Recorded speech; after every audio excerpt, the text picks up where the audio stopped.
வணக்கம். தற்போதைய நேரத்திற்கான டாப் 5 செய்திகளை பார்க்கலாம்.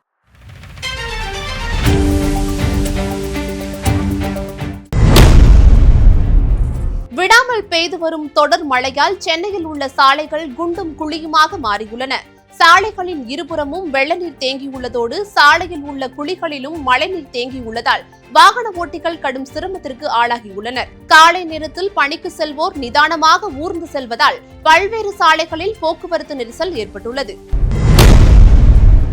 பஹ்ரைனில் நடைபெற்ற ஆசிய இளையோர் கபடி போட்டியில் தங்கம் வென்ற சென்னை கண்ணகி நகரைச் சேர்ந்த கார்த்திகாவிற்கு 1 லட்சம் ரூபாய்க்கான காசோலை வழங்கி அதிமுக பொதுச் செயலாளர் எடப்பாடி கே பழனிசாமி பாராட்டு தெரிவித்துள்ளார். இது தொடர்பாக தனது எக்ஸ் சமூக வலைதள பக்கத்தில் பதிவிட்டுள்ள புரட்சித் தமிழர் எடப்பாடியார், எளிய பின்னணியில் இருந்து தன்னுடைய திறமையாலும் விடாமுயற்சியாலும் கபடி விளையாட்டில் ஜொலித்து வரும் கார்த்திகா மென்மேலும் பல வெற்றிகளை குவித்து தமிழ்நாட்டிற்கும் இந்திய திருநாட்டிற்கும் பெருமைகளை அள்ளி குவிக்க வாழ்த்துக்கள் என்று கூறியுள்ளார்.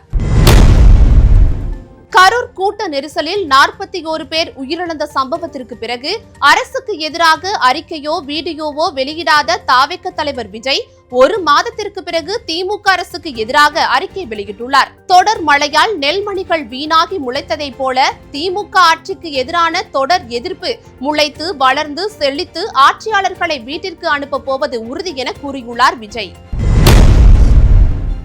எஸ்ஐஆர் என்று சொன்னாலே திமுகவிற்கு ஒரு அலர்ஜி.